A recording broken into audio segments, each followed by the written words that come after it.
Puji nama Tuhan, pada kesempatan hari ini kita akan ibadah FK mingguan dengan tema seluruh hidup kita milik Tuhan atau untuk hawa nafsu. Baik, siapkan hati kita, pikiran kita, roh jiwa tubuh kita untuk mau menerima kebenaran firman Tuhan, mau berubah, mau belajar firman Tuhan lebih dalam lagi untuk ibadah FK mingguan. Baik, kita akan mulai. Tema ini diambil dari kitab 1 Korintus pasal yang ketiga ayat ke-16. Demikian firman Tuhan. Tidak tahukah kamu bahwa kamu adalah bait Allah dan bahwa Roh Allah diam di dalam kamu? Jadi kita di sini diberikan suatu penegasan bahwa kita ini adalah bait Allah dan bahwa Roh Allah diam di dalam kita. Jadi kita tidak boleh semena-mena menggunakan tubuh kita. Makanya saya berikan tema seperti itu agar kita mau untuk berpikir bahwa pilihan hidup kita itu hidup kita itu untuk Tuhan, bukan untuk keinginan kita sendiri. Kalau untuk keinginan kita sendiri udah pasti itu hawa nafsu kita.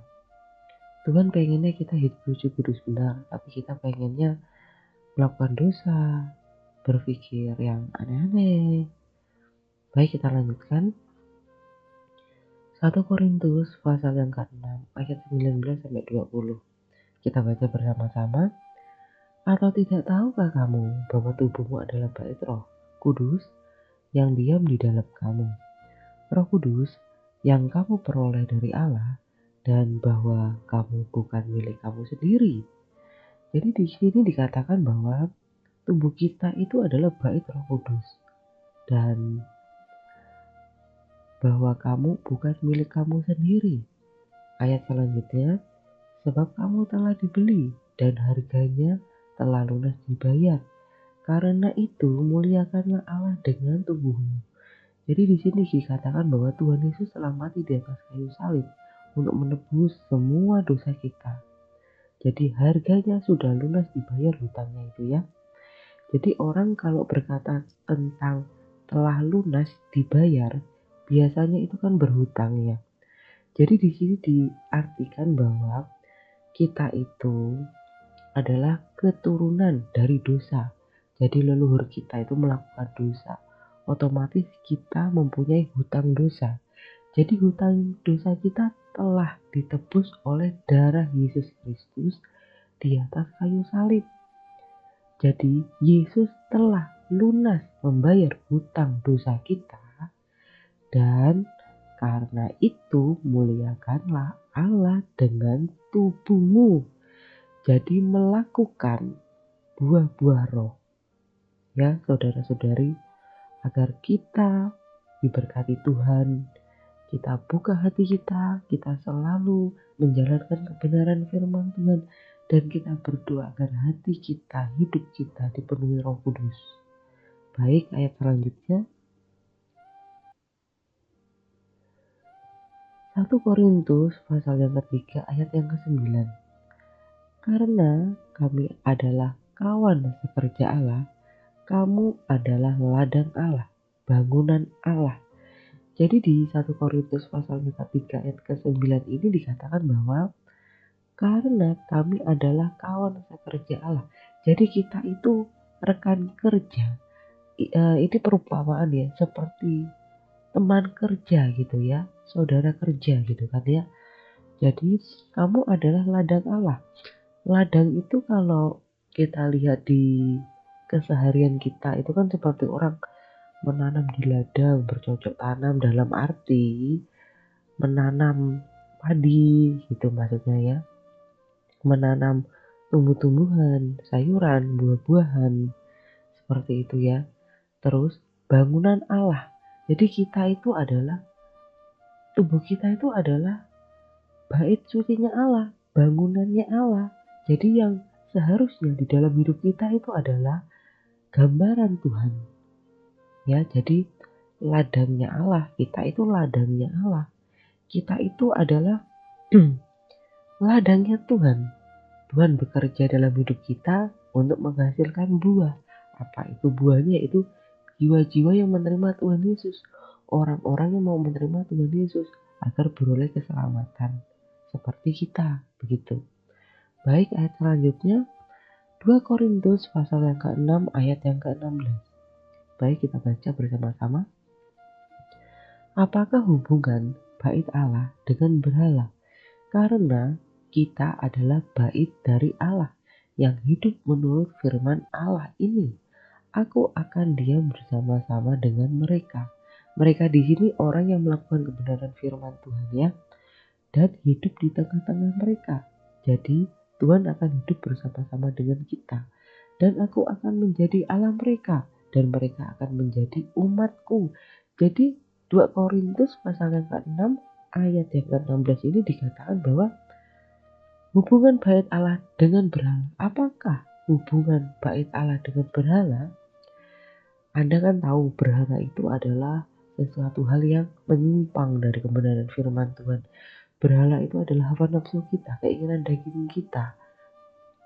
Terus bait Allah itu kan kekudusan Allah, kebenaran firman Tuhan, yaitu kekudusan Allah. Karena kita adalah bait dari Allah. Ingat ya, kita adalah bait dari Allah. Kita milik kepunyaan Allah yang hidup menurut firman Allah ini. Ingat, menurut firman Allah ya. Aku akan diam bersama-sama dengan mereka jika kita melakukan kebenaran firman Tuhan dan hidup di tengah-tengah mereka, dan aku akan menjadi Allah mereka dan mereka akan menjadi umatku. Jadi di sini ditekankan bahwa kita harus melakukan kebenaran firman Tuhan jika kita ingin diam bersama-sama dengan Allah, dan Allah ada di tengah-tengah kita jika kita melakukan kebenaran firman Tuhan. Setelah itu Yesus akan menjadi Allah mereka. Jadi Tuhan akan menjadi Allah kita jikalau kita menyerahkan seluruh hidup kita untuk Tuhan, melakukan kebenaran firman Tuhan. Setelah itu dan menjadi umatku, kita akan menjadi umat Allah ya saudara-saudari. Baik, ayat selanjutnya Efesus pasal 2 ayat 21.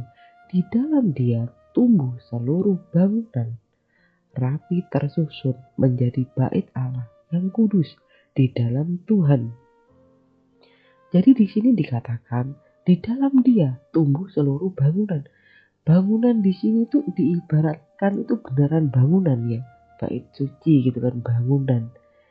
Jadi bangunan ini disusun rapi, tembok-temboknya rapi, di dalamnya itu benar-benar disusun sesuai dengan rapi gitu kan ya. Ini rapi tersusun menjadi bait Allah yang kudus. Nah, kalau udah ke arah menjadi bait Allah yang kudus, ini yang faktanya. Tadi itu perumpamaan, ini yang faktanya di dalam Tuhan. Jadi perumpamaan ini itu ibaratnya tubuh kita. Kita pakai untuk kemuliaan Tuhan, menghasilkan buah-buah roh. Kita melakukan kebenaran firman Tuhan. Kita tidak menyimpang ke kiri maupun ke kanan untuk memuliakan hawa nafsu kita. Tetapi kita hanya memuliakan kemuliaan Tuhan, keinginan Roh Kudus ya. Jadi jangan sekali-kali mau memuliakan hawa nafsu kita. Karena jikalau kita melakukan keinginan hawa nafsu kita, upah kita adalah maut, kebinasaan ya, yang kekal. Jadi kita harus bertobat. Jikalau saudara-saudari sekarang dalam lingkungan ingin murtad dari Yesus, hidup percaya Yesus sih percaya, tetapi masih berbuat dosa, saya berharap saudara mendengarkan khotbah saya ini, ceramah saya ini, agar saudara-saudari mau bertobat, menerima Tuhan Yesus sebagai Tuhan dan Juru Selamat ya. Baik, ayat selanjutnya kita perhatikan dengan seksama ya saudara-saudari ya. Yang dijelaskan di sini ialah seluruh jemaat orang percaya sebagai bait Allah dan tempat kediaman Roh Allah. Ini tadi ayat-ayatnya sudah saya jabarkan ya di sebelumnya ya. Kita adalah bait Allah di tengah-tengah lingkungan yang tidak mengenal Yesus. umat Allah di Korintus tidak boleh berpartisipasi, maksudnya bergabung dalam kejahatan atau dosa yang dilakukan dalam masyarakat itu. Karena orang-orang yang di luar Tuhan, pikirannya itu terkadang itu lebih dominan ke hawa nafsu, kejahatan, dosa, seperti itu ya. Tetapi mereka harus menolak segala bentuk kejahatan dosa. Kita orang percaya pada Yesus harus menolak kejahatan, menolak dosa. Kita harus berbuat hukum kasih dan buah-buah roh. Ayat penjelasan selanjutnya, bait Allah harus kudus karena Allah itu kudus. Kenapa kita harus kudus? Jawabannya karena Allah itu kudus. Jadi kita harus belajar hidup kudus, dan kekudusan kita mencapai kesempurnaan. Jadi di sini saya menjelaskan bahwa bait Allah harus kudus karena Allah itu kudus ya. Jadi kita harus belajar hidup kudus. Jadi kita yang termasuk saya juga masih belajar hidup kudus. Nah, sampai kapan sih Pastor Elizabeth kita harus belajar hidup kudus? Ini ya, kekudusan kita mencapai kesempurnaan. Sampai kekudusan kita mencapai kesempurnaan. Memang susah, memang ya namanya belajar itu mana ada yang mudah ya. Yang namanya belajar itu selalu susah. Dari nol naik ke atas itu susah. Tetapi jika kita niatkan, kita minta tolong sama Tuhan. Roh Kudus, saya ingin hidup kudus. Ajari saya dalam kerendahan hati saya, ketidakmampuan saya mau belajar lebih lagi, haus dan lapar akan kebenaran firman-Mu. Saya ingin belajar kebenaran firman Tuhan dan melakukannya. Pasti Tuhan akan membukakan cara ya.